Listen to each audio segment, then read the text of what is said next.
What's up, everyone? I hope you guys are all doing good today. This video is going to be a little bit of a different style for me. As you can tell, it's not an ASMR. So today I'm going to be talking about my experience with OCD. As a person who's been diagnosed with OCD, as a person who's had OCD their entire life, I feel like I do have a pretty deep understanding of how this disorder works and how it presents in people's lives, because I've had many obsessions, almost all the ones that you can think of. And I have gone through therapy for over a year now. So I also have a lot of good tips and advice for the OCD recovery journey. But watching this video does not replace getting professional mental health help. I firstly recommend going to get a therapist if your OCD has been really dragging you down or you feel like you're really hitting a rock bottom point.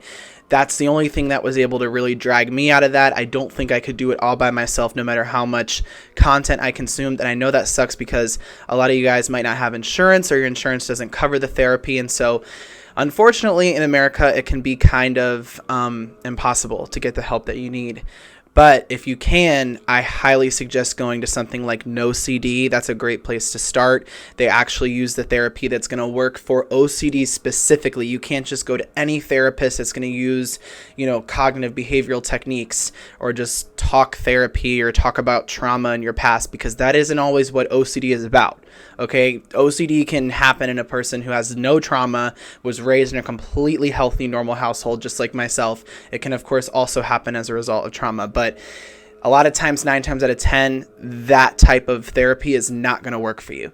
So you need to seek out therapy that is targeted for OCD. And I'm not even sponsored by them, but NoCD, I want to throw that out there. NoCD is a great place to start. I could already hear the mic popping a bit, so I'm going to throw this little fluffy mic that I use for ASMR on top. So I had the idea to make this style of video on this channel, even though it's usually for ASMR, because I know that I have a lot of audience members that do have OCD or do have these mental health struggles, because a lot of my biggest videos on here have been ASMR videos for OCD and for mental health specific types of things. So I know that of anywhere to post this kind of video, I would have the biggest reach to a lot of you guys who have the same struggles as me over here, since I have already made content related to that. So if you do want to see more videos of this style, just discussing OCD, maybe giving treatment, help or recovery advice and stuff like that, then be sure to let me know in the comments below if you guys would like to see this, even though this is my ASMR channel. I don't like this lighting, but we're just going to go with it. So how has OCD presented itself in my life? I unfortunately have had OCD my entire life. I know this to be true. It has really defined a lot of my life, especially up until I finally got therapy. And I want to bring up a lot of different ways that it looked for me, so you guys might see this relating to yourself or find relatability in my story. So I'm going to give you guys some examples of how OCD has looked throughout my life before I get into how you can overcome it. But once again, I'm not a mental health professional, so take all of this with a grain of salt. I also have no script for this video, so it's just going to be a ramble. But anyways, when I was a kid, I would have a lot of obsessions that were like intrusive thoughts about family members, friends. The way that I would get rid of the anxiety that these thoughts caused was that I would have to confess them. So I would have these mean thoughts about my family members, loved ones, friends, etc. that were like, oh, she's a fat bitch, she's ugly, she's weird, or he is fat or ugly or weird, or like whatever I thought was like mean to think about somebody. And the way that I would get rid of this anxiety that those caused, because when I had those intrusive thoughts, that made me feel like, oh my God, I'm this horrible person. Like if I am the type of person to even have this thought, then I'm already this terrible person. And that's how OCD kind of works in your brain, is that it makes you put all this meaning onto those intrusive thoughts and all that type of stuff. So as a little young kid, I'm talking like maybe even like kindergarten, but maybe even earlier than that. I'm not sure when this was, but it was definitely like 5, 6, 7 age. I was confessing these thoughts to my parents because that's the only way that I could relieve this anxiety until I confessed it. It'd be like one thought and it might be like hours or days. And then once I confessed the thought and was like, I think this person's ugly. And I don't know how I would just like blurt that out in conversation, but like my parents would laugh it off because I was this young kid. So they're like, oh, haha, whatever. But this was causing me so much distress.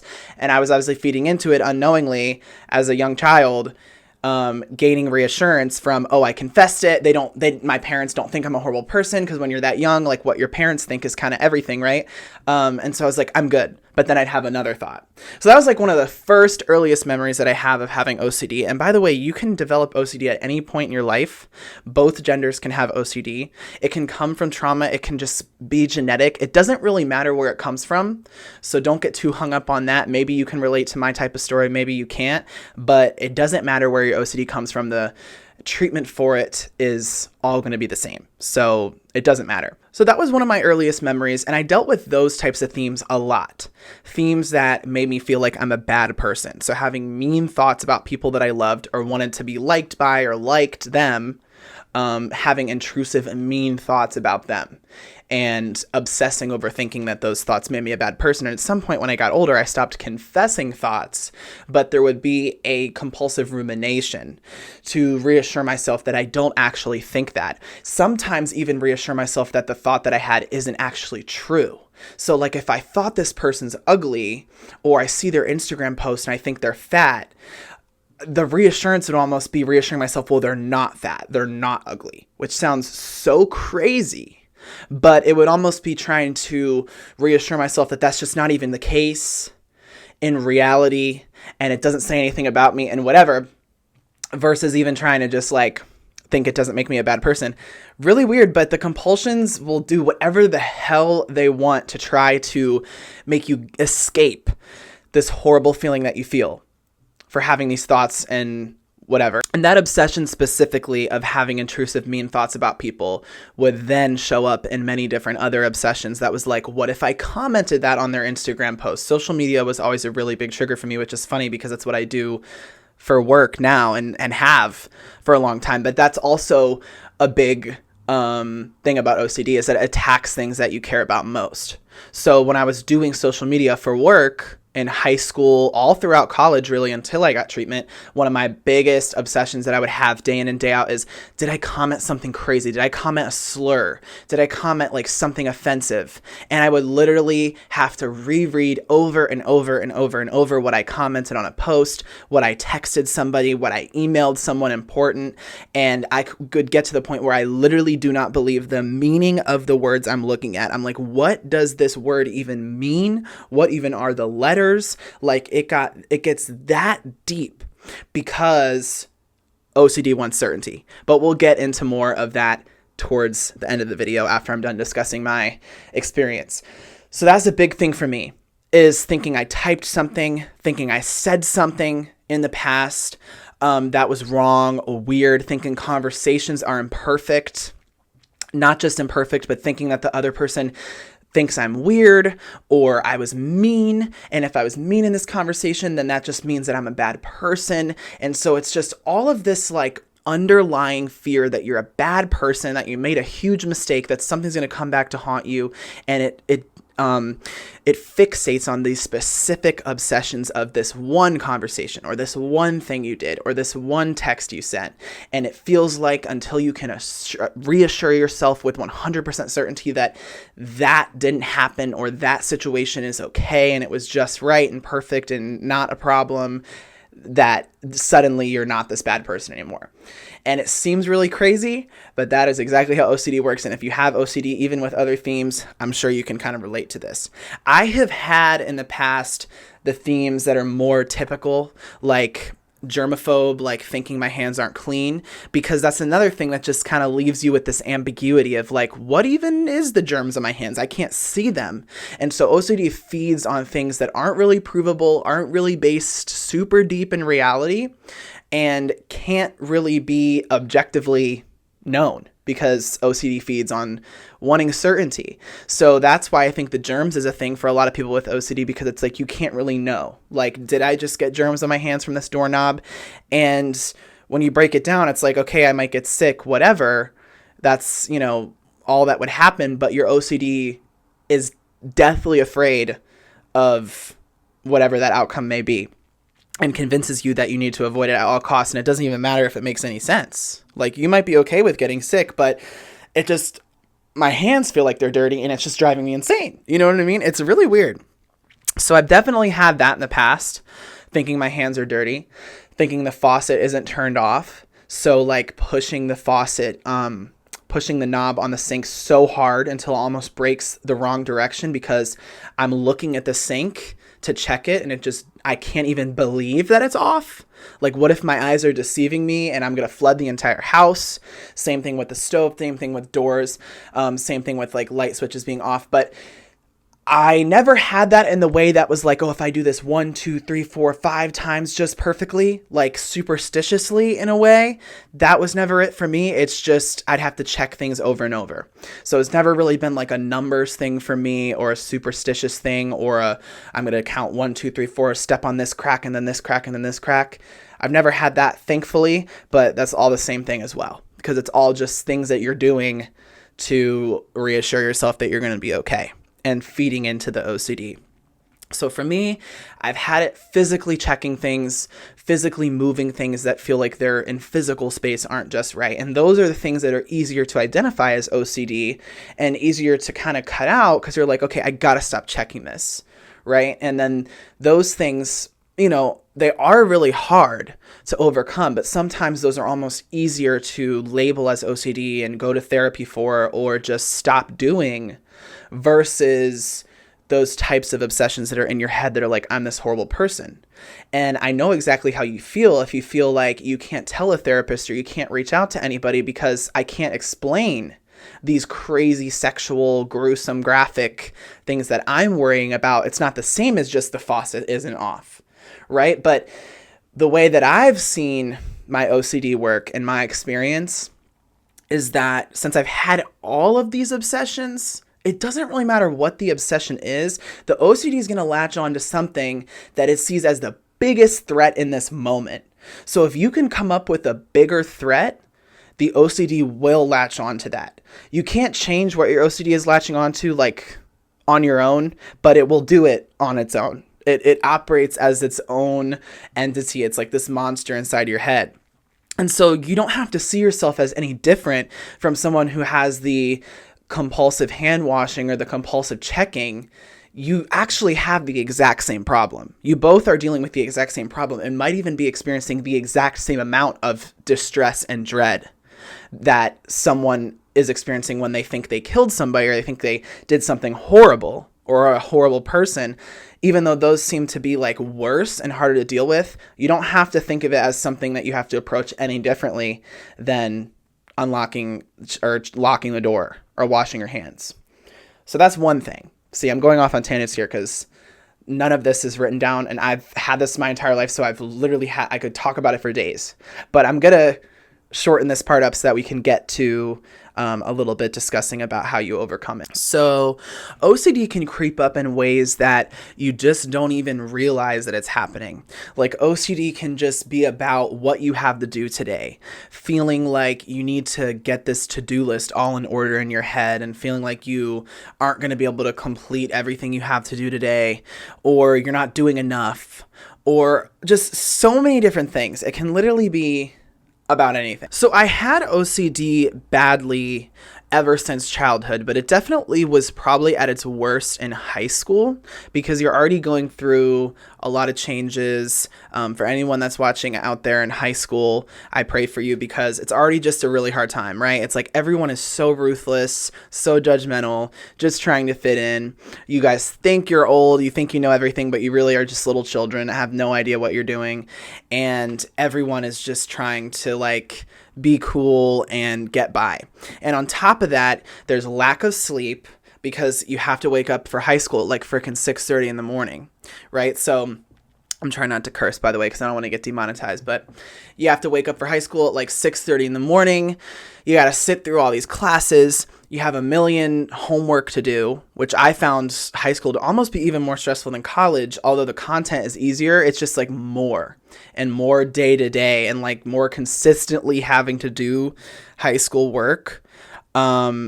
And you don't realize in high school because you think that you're going to live forever and nothing can affect you and you're impenetrable, but not getting enough sleep like that every single day will seriously increase your OCD symptoms. And especially if you don't have the insight that it really is even OCD, or you're not like actively trying to treat the OCD or get better, you kind of don't like understand how much worse lack of sleep and poor eating and lack of exercise can make your OCD symptoms worse, because it seems like it's just your brain. It seems like your brain is your brain and you're in control of it. But that's kind of the first realization with OCD, is that you're not really in control of it. And no one really is, but people with OCD especially have to kind of come to this realization that a lot of those external factors can impact internally how you perceive everything. And that's not the solution to OCD, but getting enough sleep, man, it's like that's got to be the biggest thing. If you don't get enough sleep, it's going to be really hard to overcome it. But I think the good news with that is that to recover from OCD, you don't necessarily have to like make sure you're getting the perfect amount of sleep and whatever if you can't do that because you're in high school or something and like it's just not feasible, because you're actually going to try to expose yourself to those bad feelings and being okay with being on a lack of sleep. But it's just good to realize that that might be the reason that it's gotten worse for you, because your actual lifestyle itself is worse. And so it's best to maximize those things: your sleep, your eating habits, make sure they're healthy, and getting enough exercise. That's going to just make you feel better in general. So it's going to be easier for you to implement the treatment and recover from it and be more mentally strong. It's not like I never had any chapter in my life that you would look at me and think like, oh my gosh, this kid is a failure or is like so out of it, or like, you know, from the outside looking in, that I was like really struggling. Because I did super well in school. I had plenty of friends. I did plenty of social activities. I did sports, not ball sports because I'm not hand-eye coordinated, but I did do sports. Like, it wasn't like I was someone that you would look at and think they're not right in the head, or that there was any sort of like impact on my day-to-day, because I was actually really successful, and I even ran like a really successful YouTube channel and was making a lot of money compared to my friends, because you're like, you know, no one's really making money at that age. So you know what I mean? Like, I was actually looked at probably by like adults as a really successful kid. But that's one other thing to realize with OCD, is that you don't have to be bedridden. You don't have to be a failure. You don't have to be completely consumed and like unable to carry out your day-to-day for the OCD to still be affecting you and still be impacting your quality of life. And you still deserve to recover from it and get help from it, because no one should have to live like that. But I would say that probably most people with OCD are completely functioning and completely normal from the outside looking in day-to-day life, because that's what most of us have to do. We still have to get out of bed and we still have to do our life. So aside from like the small percent that have OCD so bad, or have whatever mental illness it is so bad and like can't do anything at all, which is terrible, it is the exact same thing that they're dealing with, but most people just walk around their daily life with these types of things and don't even know it. And that's one of the biggest things that I think holds people back from getting help or going to therapy, because they see that as just for people who are insane, or just for people who like cannot function. And it's like, no. Like, most people with these things actually do get out of bed and actually do, you know, well in life and are pretty successful. It doesn't mean that you're not struggling and that you don't deserve to get better. And you'll find that you actually become even more productive and even more successful when you don't have all this time being wasted on compulsions and all this fear and all this anxiety that's giving you this brain fog, and you're not able to focus, and you're not able to think clearly and be creative. A lot of people say like, oh, well, my OCD, like, I probably need it because it like keeps me like responsible and keeps me like, the anxiety keeps pushing me and whatever. And it's like, I think that's true to a degree, but in my experience, the OCD actually holds you back more than you think. The OCD, when it's really bad, it actually makes you less of a productive person than you could be if you let go of all the fear. Now, if, you know, you're just the type of person that without the anxiety, you're just going to sit in bed and be lazy unless there's anxiety there, then that's like a different thing. But being free from OCD is a lot better than having it. Okay. It's not something that you need. It's not helpful. It's bad. So high school was a really bad time for my OCD. Every single day, I was dealing with the lack of sleep, wasn't eating super healthy. I always have worked out, but I definitely was just in a time in your life where a lot of people are dealing with not the best mental health in general, because high school's kind of just a rough time. It's also fun. It's also a fun time in many different ways too. But it's obviously like a big, life transition for everybody. And so during high school, I feel like my OCD was presenting in a lot of the same ways that I already talked about when I was a little kid, of thinking bad thoughts and obsessing over if I'm a bad person, thinking that, I made a mistake. And then in certain little ways that might be seen as more typical OCD, like taking a test and thinking like I didn't bubble the right bubble and taking forever to finish tests, whatever, but still getting good grades. But just a lot of that rechecking, thinking I'm missing something, just always thinking something's wrong, right? That's kind of what you have to realize with OCD, is that it just, at the end of the day, you always are thinking something is wrong. It doesn't really matter what it is, but if you know that you're always thinking there's something wrong and you're doing either mental or physical things to try to figure it out or reassure yourself or know 100% certainty, that's the OCD. It doesn't matter what it is. But I definitely think that for me, the mental things were always the hardest. In high school and in college, I think that the mental compulsions of thinking I'm this horrible, awful person would really just strip me of any happiness in the moment. And when you live with OCD, a common thing that you feel is like that you are missing out on events, because OCD will also flare up when things are going good, because there's more of a pressure for you to enjoy like vacations and time with friends and nights out and whatever it may be that's supposed to be an enjoyable thing. OCD will latch on to that, and you'll kind of notice for even like days or weeks in advance that the OCD is like, I got to figure this thing out. I got to solve this Rubik's Cube right now. I got to know this thing for sure. I got to make sure I'm not this bad person. I got to, get everything solved, because OCD thinks that you can like solve and get to the bottom of it. That's the paradox loop that it keeps you in for forever.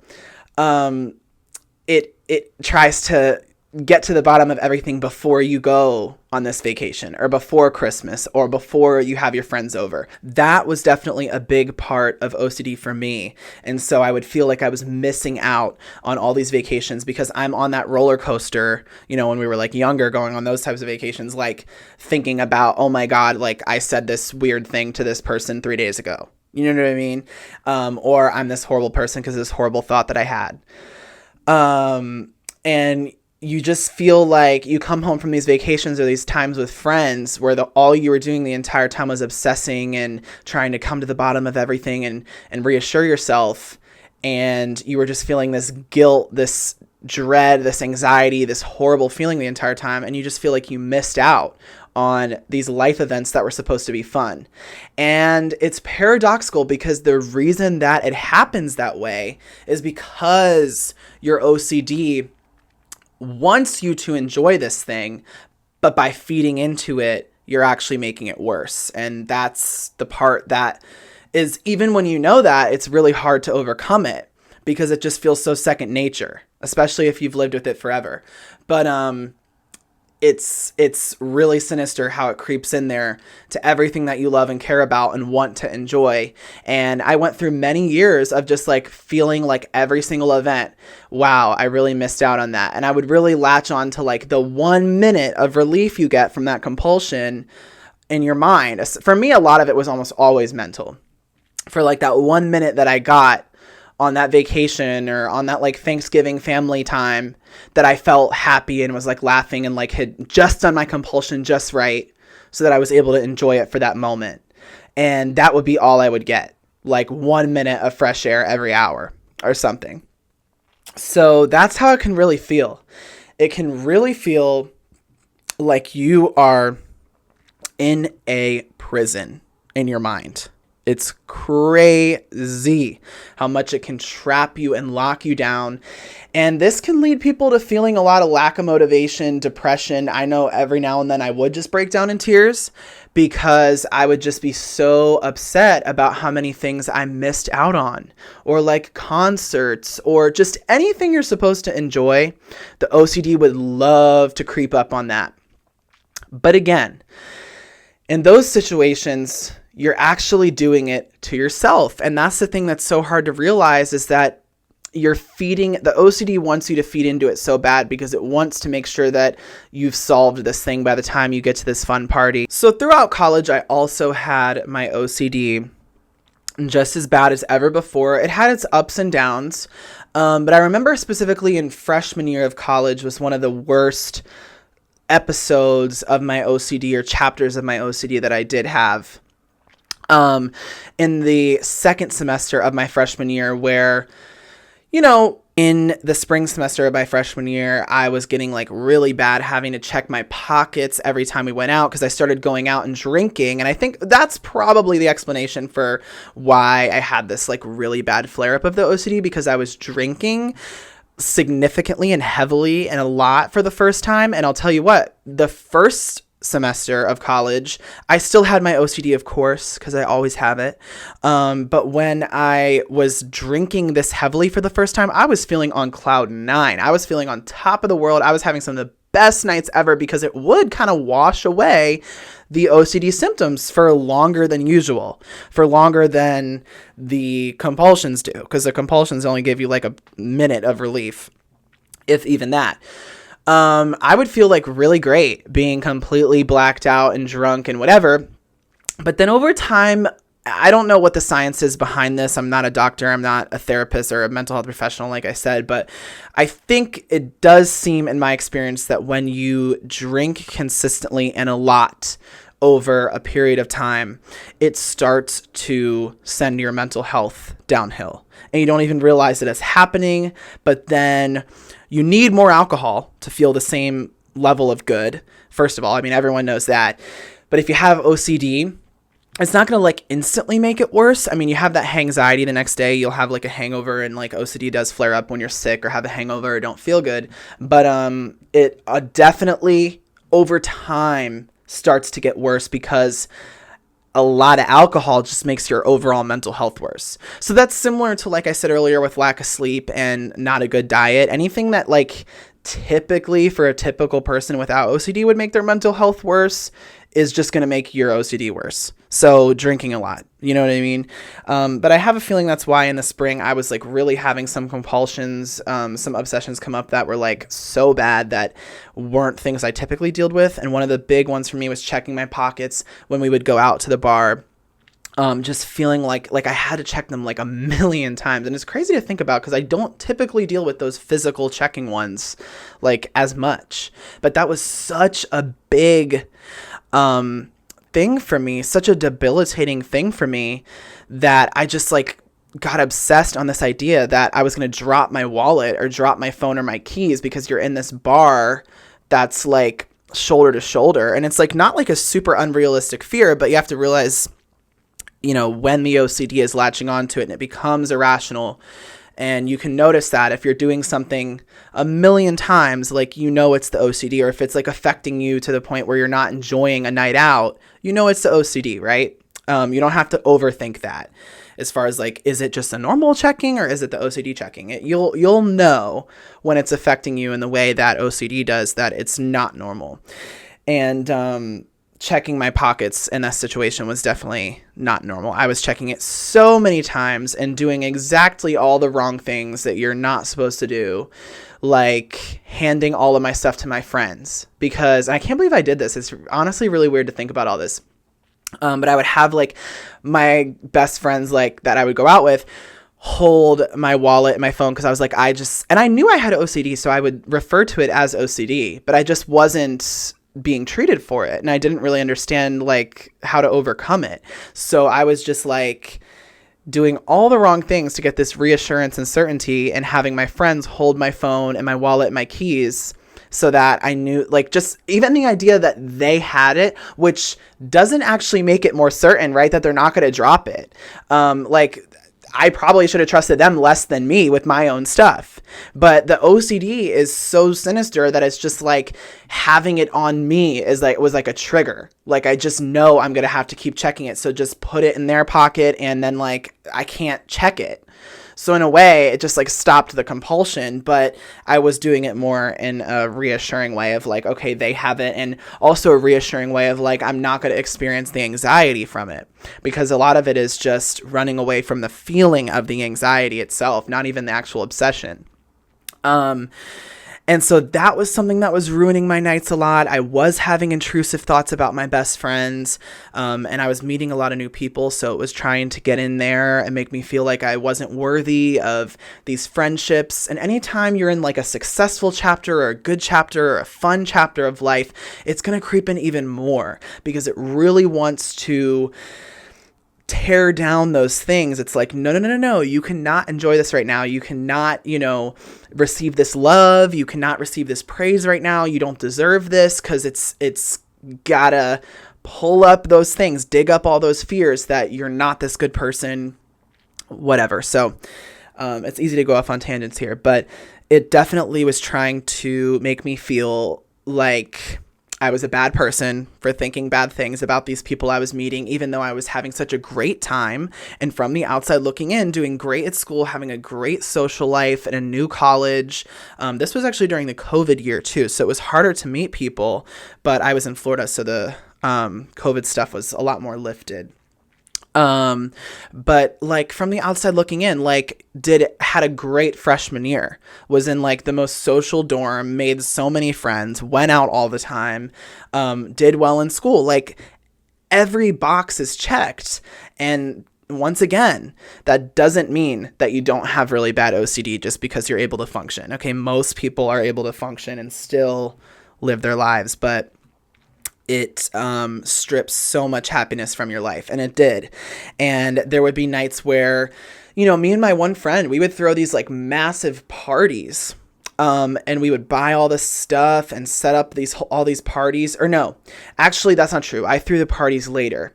I hosted the parties in later years. But freshman year, she would host the parties. And I would go to these parties, which is like great. Like that's the best thing ever in college. Like, you met people, you're going to these super lit apartment parties that it's like a new experience. You're drinking, a lot for the first time. And it's like so much fun. Like this is what I lived for at the time. Like this was like the best thing ever. And it's just, I would end up crying at these parties and just like crying to my friend, and she would know that I had OCD, so I would like explain that that's what it was, but I didn't really even understand it that well. So I like, they didn't understand really why I was crying, but I guess they like me enough to not like just cut me off because I'm crying at a party and whatever. And I think they just attribute it to me being really drunk.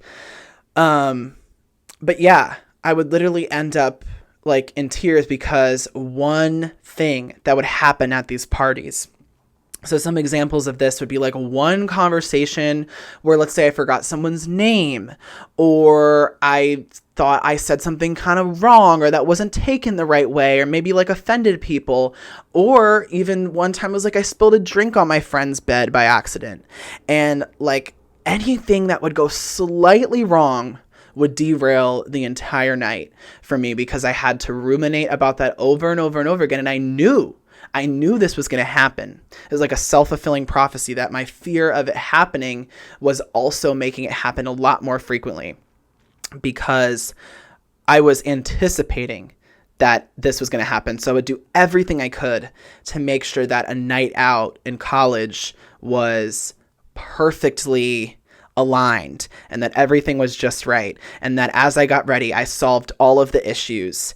And, I got ready really early and I went on a run right before. It's like, I can't believe looking back, thinking about it, how much I was feeding into it all, but I just was trying like so hard to enjoy a normal life and like have fun. And it's, you can't blame anyone for doing these things because it just seems so normal. Like it's what you're supposed to do when you're really deep into the OCD. So I would try to get ready super early. I would go for a run before like going out because I was like, because running does make you feel better temporarily. So, but doing it in a compulsive way like that is not good. But I didn't know that. So I'd be like going for a run. I'd be trying to figure out whatever the most recent obsession, horrible thing I thought about my friend was and solving it in my head, making sure that everything is in my pockets, having zip up pants so that it zips up so that I know that like everything's secured in there. Like all of these things to reassure myself and give myself the certainty that I was doing, which is so bad looking back. So that I could enjoy going out. And, then I would also lean on alcohol. Like that next shot I take, like it's going to wash this pain away. And sometimes it would, but that is never a good path to go down with, honestly, weed either, even though a lot of people recommend like weed for mental health stuff. Weed, alcohol, nicotine, and then obviously anything stronger than that. I've tried it all, and some things do help and some things don't, but it's never a long-term solution. So yeah, and a lot of the, and by the way, that like lasted almost all of college until I did finally go to no CD therapy, the summer between my junior and senior year, because I had another rock bottom my junior spring. And that was just a bunch of other, obsessions of like I made a mistake in the past or I did something that's going to come back to haunt me or, and another way that this would show up is like even during hookups sometimes. This is how crazy I would be. It would impact my ability to perform during like sexual encounters because I'm like in my head, like thinking, well, what if this guy that I really like, and again, it's going to insert itself into anything that is like something you want or desire or enjoy or love. And so if I was like getting attention from a guy that I really liked, or it was finally going right for me with a crush or something, it had to tear that down. And it had to be like, well, if only he knew that you did this thing a year ago, or you said this thing, or like that, or that this is true about you, or that you're this bad person, or that you're into this weird thing sexually, or like whatever. It just, anything to make myself feel like I'm weird, not worthy, bad person. And it would be like, if only he knew that X, Y, and Z is true about you, then he wouldn't like you. And you really don't deserve this, attention from him or whatever. And it would be so bad that would literally turn me off, because anxiety is one of the biggest killers of libido. So if you've ever experienced something like that, you're not alone in that either. And that would just lead to a whole lot of performance anxiety in general, because I knew that my OCD was going to creep in when things were going right for me. So again, the fear of the fear itself just becomes its own problem. And some of you might be wondering, especially for those of you that have the HOCD or the OCD that's related to your sexual orientation, how that played a role since I am gay. And it's funny because I knew I had OCD before I knew I was gay. Excuse me. So OCD was affecting my life way more than even my sexuality was from a super young age before I even knew. And yeah, the OCD did latch onto that from time to time. And then as soon as I accepted that I was gay, it never was a problem again. But it's interesting because for those of you that really struggle with the what if I'm gay obsession, for men and women, it's interesting to see how my OCD has morphed around this topic in the past, because I haven't had this happen super terribly, but since I know I'm gay and I'm completely fine with that, every now and then my OCD will be like, well, what if, during this like interaction you have with one of your girlfriends, you were into that? Well, that would make you this horrible person, because this entire time you've been lying to them and telling them that you're gay to get close to them. And that would be really creepy and weird. But like when you were like clapping, like when she was throwing it back on you, like what if you felt something to that? That would actually kind of be like really sick, because, you've like tricked her into think. So see how the OCD can actually just kind of be about freaking anything. It can be about whatever the hell it wants to be about, because it might seem to you, if you have like the homosexual OCD as a straight man or something, that like, how could you ever care about the possibility of being straight? Because it doesn't matter. Whatever would make you feel like you're not the person you thought you were, or that could be true about you and outside of your control, and make you into like some sort of bad person in your mind, the OCD will latch on to that. So it can really go both ways with that. But anyways, I just thought that was an interesting obsession that I've had, because it probably helps you guys realize, if you have any of the sexuality stuff, that it doesn't matter which direction that goes in. It just matters that the possibility scares you. That's all that matters. So anyways, I want to get more into talking about the actual treatment for OCD, the recovery process. I still struggle with OCD. I'm not completely recovered. Like, I know a lot of people make these videos and they're like, I don't have any OCD anymore. That's definitely not the case. But I have overcome a lot of the smaller triggers and the smaller obsessions. But I know that this video has dragged on for a really long time, and it probably hasn't really been that helpful, but hopefully you could maybe at least like relate somewhat to the story, and like know that, yeah, you're dealing with the same exact thing that I'm dealing with, which is OCD. It's nothing different, even though it always tries to make you think that it's something big and scary and it's something different. But I could go on and on about this for literal days, since I have had OCD for my entire life, like I said, so I could literally talk about millions of different things that it's focused on in the past. But I feel like I've given you a good summary of a synopsis of what my OCD has looked like throughout life, and the main things that it's focused on, even though it's been so much more than just that. But now I think I'm going to split this up into a two-parter. So if you want to see my advice and some of my experience with doing ERP and with getting better from OCD, then be sure to click the link in the description to the second video that I'm going to make, because I don't want this to become too long. But I did kind of want to make at least one video kind of just laying out all of my experiences, because I think it helps to see people out there that are like you and experience similar things, so you don't feel like you're completely alone or completely insane. Does it get rid of the problem? No. But I did want to share my story on here, especially since I know a lot of you guys do deal with similar stuff, since my biggest video is like an OCD ASMR. And so in the next video, be sure to check it out. I will go ahead and talk about the treatment and maybe some advice and help. And I'll keep that one a little bit more concise so you can take the best parts out of it. But let me know in the comments below if you want to see more videos like this. I also experience panic attacks and depersonalization and derealization, which is so lovely.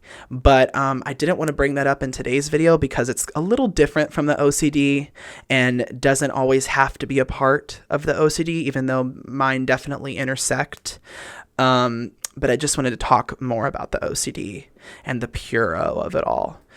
So let me know if you want to see me talk about some of those other issues and do more OCD-oriented videos.